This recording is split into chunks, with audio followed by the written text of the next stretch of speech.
പഥ്യക്രമങ്ങൾ നോക്കിയാലാണ് correct നമ്മൾ വിചാരിക്കുന്ന രീതിയിലുള്ള റിസൾട്ട് നമുക്ക് കിട്ടത്തുള്ളൂ. ആയുർവേദം എന്ന് പറയുന്നത് തന്നെ എന്താണ്? നമ്മുടെ ആയുസ്സിനെ പരിപാലിക്കുന്നതിന് ആവശ്യമായിട്ടുള്ള എല്ലാ ശാസ്ത്ര ശബ്ദങ്ങളും ഉൾപ്പെടുത്തിയിട്ടുള്ളതാണ് അല്ലേ? ആയുസ്സിനെ അല്ലേ കൂട്ടുന്ന ആയുർവേദത്തിലൂടെ? അതുകൊണ്ടാണ് നിങ്ങളൊക്കെ പഠിക്കാൻ വന്ന ആയുസ് കൂടാൻ വേണ്ടിയിട്ടാണോ? ആണോ? അല്ല, ജോലിക്ക് വേണ്ടിയിട്ട് വന്നാ? ഒരു പരിധി വരെ നമ്മുടെ ലൈഫില് ദിനചര്യകൾ എന്ന് പറയുന്ന കുറെ കാര്യങ്ങളുണ്ട്. നമ്മുടെ ലൈഫിൽ നമ്മൾ ആചരിച്ച് വരുന്ന ഈ ചര്യകൾക്കനുസരിച്ച് നല്ല രീതിയിൽ പോയിട്ടുണ്ടെങ്കിൽ നമുക്ക് ആയുസിനെ കൂട്ടാൻ പറ്റും. ഇന്നത്തെ കാലഘട്ടത്തിൽ ആയുസ് വളരെ കുറവാണ് അല്ലേ? വളരെ കുറവാണ്. അന്ന്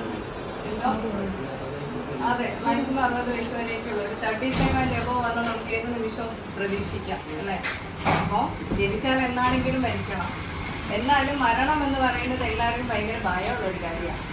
ആയുർവേദത്തിലൂടെ കുറേ കാര്യങ്ങൾ നമുക്ക് എന്ത് ചെയ്യാൻ പറ്റും? ഇതിനൊക്കെ മാറ്റാൻ പറ്റും. നല്ല നല്ല മെഡിസിൻസ് ഉണ്ട്, നല്ല നല്ല വൈദ്യന്മാരുണ്ട്, നല്ല നല്ല ഡോക്ടേഴ്സ് ഉണ്ട്. കറക്റ്റ് അവർ പറയുന്നത് പോലെ നമ്മൾ അനുസരിച്ചിട്ടുണ്ടെങ്കിൽ നമ്മൾ പ്രതീക്ഷിക്കാത്ത റിസൾട്ടുകൾ കിട്ടും. അപ്പോൾ ഞാൻ പറഞ്ഞു വന്നത്, ഇന്നത്തെ ഒരു ട്രീറ്റ്മെന്റ് ഇവിടെ ഈ ഒരു ബാച്ചിൽ ഒറ്റ കുട്ടികൾക്ക് കൊടുത്തിട്ടില്ല. ആദ്യമായിട്ടാണ് നിങ്ങൾക്ക് പറഞ്ഞു തരുന്നത്. ചില അറിവുകൾ അങ്ങനെയാണ്, അർഹതപ്പെട്ടവർക്കേ കിട്ടൂ എന്ന് പറയാറുണ്ട് ഇല്ലേ? ചില കാര്യങ്ങൾ അങ്ങനെയാണ്. അപ്പൊ ഇത് വീണ്ടും എടുത്തു തരത്തില്ല. വളരെ ശ്രദ്ധിച്ചിട്ട് എന്ത് ചെയ്യുക, ഇരിക്കുക. അത് വളരെ സിമ്പിളാണ്, വളരെ സിമ്പിളാണ്. വളരെ ശ്രദ്ധിച്ച് ക്ലാസ്സിലിരിക്കുക. അപ്പൊ ആയുർവേദ ട്രീറ്റ്മെന്റ് ചെയ്യുമ്പോൾ എന്താണ്? സൈഡ് എഫക്റ്റ് ഇല്ല അല്ലേ? നമ്മൾ ചെയ്യുന്നതിന് സൈഡ് എഫക്റ്റ് ഇല്ല എന്നാണോ? ചില മെഡിസിൻസ് സൈഡ് എഫക്ട്സ് ഉണ്ട്, ചില കാര്യങ്ങൾക്ക് ഇല്ല. അപ്പൊ ഇന്ന് നമ്മൾ ചെയ്യാൻ പോകുന്നത് ഫേഷ്യലാണ്. ഫേഷ്യൽ എന്തിനാണ് ചെയ്യുന്നത്? Skin care. മെയിനായിട്ട് നമ്മൾ സ്കിന്ന് കെയർ ചെയ്യണം അല്ലെ? കെയർ ചെയ്താലാണ് നമുക്ക് നമ്മൾ വിചാരിക്കുന്ന രീതിയിൽ റിസൾട്ട് കിട്ടുന്നത്. നമ്മൾ കണ്ടിട്ടില്ല, ഇപ്പോഴത്തെ ആധുനിക കാലഘട്ടത്തില് എല്ലാ കാര്യങ്ങളും ഡെവലപ്ഡ് ആയിക്കൊണ്ടിരിക്കുകയാണ്. ഇലക്ട്രോളിസിസ് ചെയ്യുന്നുണ്ട്. എന്തിനാ? ഹെയർ റിമൂവ് ചെയ്യാൻ വേണ്ടിയിട്ട്. പെർമനന്റ് സൊല്യൂഷൻ ആണ്. അടുത്തത് നമ്മളിപ്പോൾ ചെയ്യുന്ന ഗ്ലൂക്കോതേന്റെ ഇഞ്ചക്ഷൻ അല്ലേ? എല്ലാവരും ഭയങ്കര ഫെയർ ആയിട്ട് വരെയാണ് ഗ്ലൂക്കോതേന്റെ ഇഞ്ചക്ഷൻ എടുത്തിട്ട്. നല്ല റേറ്റ് ആണ്. സാധാരണക്കാരെക്കൊണ്ട് പറ്റുന്ന കാര്യമാണോ? ഞവരരി ഭയങ്കര റിസൾട്ടാണ്. നമുക്ക് സ്റ്റൊമക്കിൽ വരുന്ന പ്രശ്നങ്ങൾ. ഞവരയുടെ ഒരു പ്രത്യേകത ഭയങ്കര തണുപ്പാണ്. ഇപ്പൊ ഭയങ്കര ക്ലൈമറ്റ് നല്ല ചൂടല്ലേ? ഇപ്പൊ നമുക്കൊരു ഐസ്ക്രീം കിട്ടി അങ്ങനെ ഉണ്ടാവും അല്ലേ? ഒന്ന് ആലോചിച്ച് നമുക്ക് നല്ല സുഖം ഉണ്ടാവില്ലേ? ഐസ്ക്രീം എങ്ങനെയാണോ ആ തണുപ്പാണ് നമുക്ക് ഫേസിൽ ഇട്ട് കഴിഞ്ഞാല്. അപ്പൊ ഓയിലി സ്കിൻ ആയിട്ടുള്ള ആൾക്കാരുടെ ഫേസ് നമുക്ക് നല്ല ഡ്രൈ ആയിട്ട് കിട്ടും. പിന്നെ നല്ല എന്ത് ചെയ്യും? കളർ വയ്ക്കും. ഈ ഒരു കളർ എന്ന് പറയുന്നത് പെർമനന്റ് ആണ്. മനസ്സിലായോ? നിങ്ങൾക്ക് വീട്ടില് വെറും നിസ്സാര പൈസയും കൊണ്ട് നല്ലതായിട്ട് ചെയ്യാൻ പറ്റുന്ന ഫേഷ്യലാണിത്. നല്ല റിസൾട്ടും കിട്ടും. വെറും 7 ഡേയ്സും കൊണ്ട് നല്ല കളർ വയ്ക്കാൻ പറ്റും. ഞാൻ ഒരു 21 ഡേയ്സ് ചെയ്തിട്ടുണ്ടെങ്കിൽ ഫുള്ള് നമ്മുടെ സ്കിൻ ടോൺ നല്ല ബ്രൈറ്റ് ആയിട്ട് വരും. കുറച്ച് ഫുഡും കൂടെ നമ്മൾ എന്ത് ചെയ്യുക, അതിനനുസരിച്ച് മെയിൻറ്റെയിൻ ചെയ്ത് കൊണ്ടുപോകുക. എല്ലാ കാര്യങ്ങളും അതാണ്. ഫുഡിലും ഉണ്ട്. ഇപ്പോഴത്തെ ഒരു രീതി തന്നെ ഫാസ്റ്റ് ഫുഡാണ്. അപ്പം അതിനകത്തുനിന്നൊക്കെ ഒന്ന് മാറിയിട്ട് നമുക്ക് നല്ല ഒരു ഫേഷ്യലിലേക്ക് പോവാം അല്ലേ? അപ്പൊ ഇതാണ് ഞവര പൊടിച്ചതാണ്. ഞവര അരി നമുക്കറിയാലോ അല്ലേ? അപ്പൊ ആ ഞവര അരി നല്ലോണം കഴുകി വെയിലത്ത് വെച്ച് ഉണക്കിയിട്ട് മിക്സിക്കകത്തിട്ട് പൊടിച്ചതാണിത്. അപ്പൊ ഫേസ് പാക്ക് ആയിട്ട് ഇടുന്നത് ഞവര അരി പൊടിച്ചതാണ്. ഇനി നമ്മൾ സാധാ ഫേഷ്യൽ ചെയ്യുമ്പോൾ എന്താ ചെയ്യാം? ക്ലെൻസിങ് മിൽക്ക് യൂസ് ചെയ്യാറുണ്ട് അല്ലേ? ക്ലെൻസ് ചെയ്യുന്ന എന്താ? ബോഡി ഒന്ന് നമ്മുടെ സ്കിന്നൊന്ന് നല്ലതായിട്ട് ക്ലീൻ ചെയ്യാൻ വേണ്ടിയിട്ട് നമ്മൾ ക്ലെൻസിങ് മിൽക്ക് യൂസ് ചെയ്യുന്നു. ആയുർവേദത്തിൽ നമ്മൾ നല്ല മിൽക്ക് യൂസ് ചെയ്യുന്നു. അടുത്തത് നമ്മൾ പിന്നെ എന്താ ചെയ്യാം? സ്ക്രബ്. സ്ക്രബ് ചെയ്യുന്ന എന്തിനാ? ഡെഡ് സെൽസ് പോവാൻ, വൈറ്റ് ഹെഡ്സ് പോവാൻ അല്ലേ? അപ്പം അതിന് വേണ്ടിയിട്ടാണ് സ്ക്രബ് യൂസ് ചെയ്യുക. നമ്മൾ ഇത് ഇവിടെ സ്ക്രബിനായിട്ട് എടുക്കുന്നത് റവയാണ്. നമുക്ക് വേണമെങ്കിൽ രക്തചന്ദനം നല്ല തരിയായിട്ട് പൊടിയുണ്ടല്ലോ, അതിൽ തേൻ മിക്സ് ചെയ്തിട്ട് സ്ക്രബായിട്ട് യൂസ് ചെയ്യാം. ഇല്ലെങ്കിൽ റവ എടുക്കാം, അരിപ്പൊടി എടുക്കാം, കാപ്പിപ്പൊടി എടുക്കാം. കുറച്ച് കാപ്പിപ്പൊടിയും കൂടെ മിക്സ് ചെയ്താൽ നല്ല സ്മെല്ല് ഉണ്ടാവും. ചില കാപ്പിപ്പൊടിക്ക് അപ്പൊ ചിലതിലെ തരിയില്ല, അതൊരു സ്മെല്ല് കിട്ടാൻ നല്ലതാണ്. അതിന്റെ കൂടെ ആഡ് ചെയ്താൽ റവയുടെ കൂടെ നമ്മൾ നല്ലൊരു പേഷ്യന്റ്, ഇപ്പൊ ഫോറിനേഴ്സ് ഒക്കെ അവർക്ക് ഭയങ്കര ഇഷ്ടമാണ് നമ്മുടെ ആയുർവേദം. നമ്മളെക്കാട്ടിലും കൂടുതൽ ഇഷ്ടപ്പെടുന്ന ആൾക്കാർ ഫോറിനേഴ്സ് ആണ്. കറക്റ്റ് ആയിട്ടുള്ള രീതികളിലാണ് അവർ എന്ത് ചെയ്യുന്നത്. നമ്മൾ എന്ത് പറയണോ അത് അവരനുസരിക്കും. മുറ്റത്തെ മുല്ലയ്ക്ക് മണമില്ലാന്ന് കേട്ടിട്ടില്ലേ? നമുക്കൊന്നും ഇതിനെക്കുറിച്ച് വലിയ എന്തെല്ലാം മതിപ്പില്ല. പക്ഷെ അവരെടുത്ത് നമുക്ക് നല്ലൊരു സ്മെല്ലിന് വേണ്ടിയിട്ട് ഒരു കോഫി പൗഡർ ആഡ് ചെയ്താൽ നല്ല സ്മെല്ലായിരിക്കും. എന്നിട്ട് ഇതുകൊണ്ടാണ് നമ്മൾ സ്ക്രബ് ചെയ്യുക. ഇനി നമുക്ക് എന്ത് വേണം? മസാജ് ചെയ്യണം അല്ലേ? നമ്മൾ നല്ലൊരു പേഷ്യന്റ്, ഇപ്പോൾ ഫോറിനേഴ്സ് ഒക്കെ അവർക്ക് ഭയങ്കര ഇഷ്ടമാണ് നമ്മുടെ ആയുർവേദം. നമ്മളെക്കാട്ടിലും കൂടുതൽ ഇഷ്ടപ്പെടുന്ന ആൾക്കാർ ഫോറിനേഴ്സ് ആണ്. കറക്റ്റ് ആയിട്ടുള്ള രീതികളിലാണ് അവരെന്ത് ചെയ്യുന്നത്. നമ്മൾ എന്ത് പറയണോ അത് അവരനുസരിക്കും. മുറ്റത്തെ മുല്ലയ്ക്ക് മണമില്ലാന്ന് കേട്ടിട്ടില്ലേ? നമുക്കൊന്നും ഇതിനെ കുറിച്ച് വലിയ മതിപ്പില്ല. പക്ഷെ അവരടുത്ത് നമുക്ക് നല്ലൊരു സ്മെല്ലിന് വേണ്ടിയിട്ട് ഒരു കോഫി പൗഡറോട് ആഡ് ചെയ്താൽ നല്ല സ്മെല്ലായിരിക്കും. എന്നിട്ട് ഇതുകൊണ്ടാണ് നമ്മൾ സ്ക്രബ് ചെയ്യുക. ഇനി നമുക്ക് എന്ത് വേണം? മസാജ് ചെയ്യണം അല്ലേ? അപ്പോൾ മസാജ് ചെയ്യാനായിട്ട് ടൊമാറ്റോ നല്ല റൗണ്ടായിട്ട് കട്ട് ചെയ്യാം. കട്ട് ചെയ്തിട്ട് നല്ലതായിട്ട് നമ്മൾ റൗണ്ടിൽ മസാജ് ചെയ്ത് കൊടുക്കുക. അതിനുശേഷം ഫേസ് പാക്ക് ഇട്ട് കൊടുക്കുക. എന്നിട്ട് വീണ്ടും നമ്മൾ ക്ലീൻ ചെയ്യുന്നത് എന്തുകൊണ്ടാണ്? പാല് കൊണ്ടാണ് ക്ലീൻ ചെയ്യുക കേട്ടോ. എന്നിട്ട് 2 ദിവസത്തേക്ക് സോപ്പ് ഉപയോഗിക്കാൻ പാടില്ല. ഇത് കണ്ടിന്യൂസ്ലി നിങ്ങൾ ചെയ്യുക. എന്ത് പണി ചെയ്താലും അതിനിടയിൽ ഇതൊന്നും ചെയ്യാൻ പറ്റിയില്ലേ, ജസ്റ്റ് ടൊമാറ്റോ കൊണ്ട് മസാജ് കൊടുക്കുക. ഈ ഒരു പാക്ക് ഫേസിൽ ഇട്ട് കൊടുക്കുക. നമുക്ക് നമ്മുടെ പണി നടക്കട്ടെ. ഇത് ഫേസിൽ അവിടെ കിടന്നോളൂല്ലോ. ഇത് എല്ലാ വീട്ടിലുള്ള സാധനങ്ങളും എല്ലാ വീട്ടിലും. അവരെനിക്ക് വലിയ റേറ്റ് ഒന്നും ഇല്ല. ഒരു 4 കിലോ വാങ്ങിയിട്ടുണ്ടെങ്കിൽ നിങ്ങൾക്ക് ഒരു 3 മാസം എന്ത് ചെയ്യാം? സുഖമായിട്ട് യൂസ് ചെയ്യാം. ഒരു 30-40 രൂപയാവത്തുള്ളൂ. സുഖമായിട്ട് യൂസ് ചെയ്യാം. ഒരു പാൽ എല്ലാവരും വീട്ടിലുണ്ട് അല്ലേ? എല്ലാവരുടെ വീട്ടിൽ പാലാണ്. പിന്നെ തക്കാളിയാണോ ഇല്ലാത്തത്? ഇപ്പൊ എല്ലാ കറിയിലും എന്ത് ചെയ്യുന്നുണ്ട്? നമ്മൾ തക്കാളി ആഡ് ചെയ്യുന്നുണ്ട്. അപ്പൊ ആ സാധനവും കിട്ടും. ഇപ്പൊ എന്ത് ചെയ്താൽ പ്രത്യേകിച്ച് ലേഡീസ് ഒന്ന് സൗന്ദര്യം സംരക്ഷിക്കുന്നത് എപ്പോഴും നല്ലതാണ്.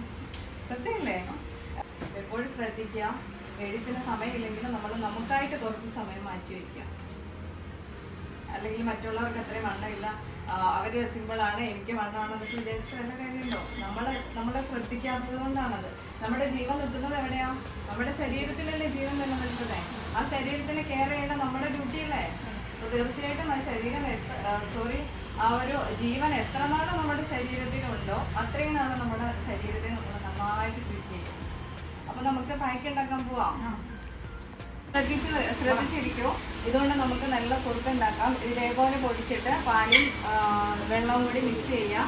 നമ്മൾ അപ്പത്തിനൊക്കെ കപ്പി കുറുക്കത്തില്ലേ, അതുപോലെ ജസ്റ്റ് കുറുക്കുക. ഒരുപാട് ടൈറ്റ് ആവരുത്, ലൂസായിട്ട് ഇടുക. കുറച്ച് ഏലക്കത്തരി ഇടുക, വേണമെങ്കിൽ പനശർക്കര ഇടുക. പഞ്ചസാര യൂസ് ചെയ്യരുത്. പഞ്ചസാര യൂസ് ചെയ്തിട്ടുണ്ടെങ്കിൽ നമ്മൾ വിചാരിക്കുന്ന ഗുണം കിട്ടത്തില്ല. എന്ത് സാധനമാണേലും എന്ത് ചെയ്യാം? ചേരേണ്ട വിധത്തിൽ തന്നെ ചേർത്ത് കഴിക്കുക, നല്ല റിസൾട്ട് കിട്ടത്തുള്ളൂ. അല്ലെങ്കിൽ പനശർക്കര അല്ലെങ്കിൽ കരിപ്പെട്ടി ശർക്കര ചേർക്കുക. മധുരം ആവശ്യമുണ്ടെങ്കിൽ, മധുരമുള്ളതാണ് നല്ലത്. എന്നിട്ട് കുറച്ച് ഏലക്കത്തരിയും കൂടി ഇട്ടിട്ട് ചെറിയ കുട്ടികൾക്ക് കൊടുക്കാം. സ്റ്റൊമക്കിനുണ്ടാകുന്ന എല്ലാ പ്രശ്നങ്ങൾക്കും നല്ലതാണ്. നമുക്ക് കഴിക്കാൻ നല്ല ടേസ്റ്റാണ്. അതുപോലെ ശരീരത്തിന് നല്ല ഗുണമാണ്. ഒരു നേരം ബ്രേക്ക്ഫാസ്റ്റോ ഡിന്നറോ എന്തെങ്കിലും ഒന്ന് ഇതാക്കിയിട്ടുണ്ടെങ്കിൽ നമ്മൾ നല്ല വണ്ണം കുറയും. മധുരം ചേർക്കാൻ പാടില്ല. മധുരം ചേർക്കാം. അങ്ങനെ പാകം ചെയ്തിട്ട് കഴിക്കാൻ പാടുള്ളൂ. അപ്പോൾ നമുക്ക് ആരെ മോഡല് ഞാൻ എന്ത് ചെയ്യാം? കുറച്ചെടുക്കാം. ഇത് അധികം ആവശ്യമില്ല. 1 സ്പൂൺ എടുക്കാം കേട്ടോ. ഇതിലേക്ക് കുറച്ച് പാല് മിക്സ് ചെയ്യാം. കുറച്ച് വെള്ളം ഒഴിക്കാം. ഇനി കടുവറയാണോ? നമുക്ക് നന്നായിട്ട് മിക്സ് ചെയ്തിട്ട് ചെറിയ ചൂടിൽ എന്ത് ചെയ്യാം? ഗ്യാസ് കത്തിക്കാമോ? കട്ട് ചെയ്തോ മോളെ.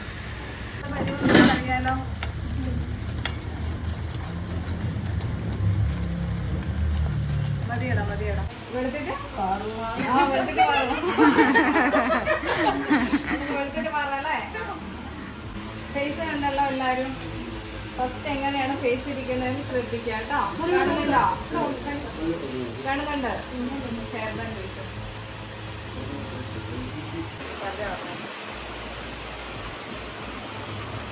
ഇത് ജസ്റ്റ് തുടച്ചെടുത്താൽ മതിയോ?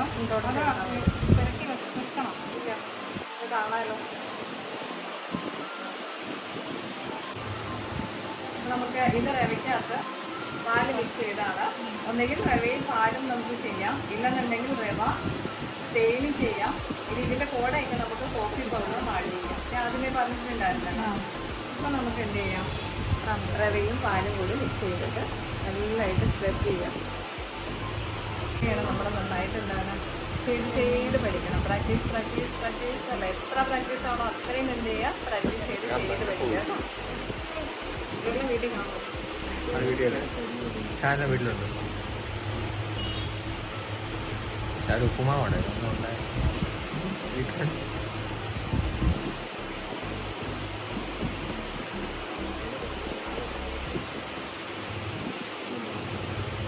എല്ലാവരും മോഡലായിട്ടോ. കിട്ടുന്ന അവസരം മാക്സിമം യൂട്ടിലൈസ് ചെയ്യുക. അത് ഞങ്ങളെ ടീച്ചേഴ്സിനെ ആയാലും പഠിത്തത്തിൻ്റെ കാര്യത്തിൽ, അറിവിൻ്റെ കാര്യത്തിൽ കിട്ടുന്ന ഗുരുക്കന്മാരെ എന്ത് ചെയ്തോളാം, മാക്സിമം യൂട്ടിലൈസ് ചെയ്തിട്ട് പഠിച്ചെടുക്കുക കേട്ടോ.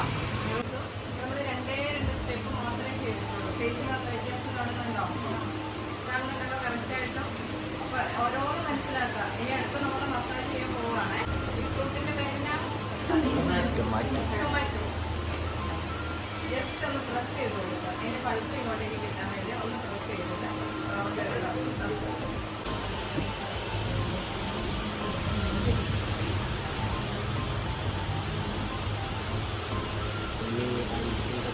നല്ല വ്യത്യാസമുണ്ട് കേട്ടോ. എങ്ങനെയുണ്ട്?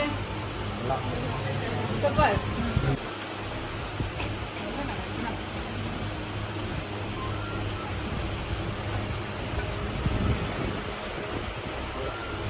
കണ്ടല്ലോ അതിൻ്റെ ഒരു കൺസെപ്റ്റ്.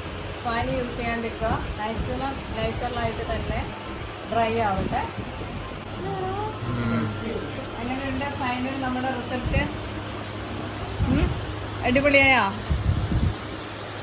ചോദിച്ചിട്ടുണ്ടായിരുന്നു വെളുത്തിട്ട് പറഞ്ഞു. ഇപ്പോഴും പറയണം. നീ കണ്ണടി ഉണ്ടോ? പിന്നെ ഇപ്പം എല്ലാവരും ട്രൈ ചെയ്യുന്ന വീട്ടിൽ ട്രൈ ചെയ്തിട്ട് റിസൾട്ട് പറയാം. വെറും നിസ്സാര പൈസയിൽ നമ്മൾ ചെയ്തതാണ് അല്ലേ? എന്താ എത്ര ഭംഗിയാന്ന് നോക്കുക. Thank you.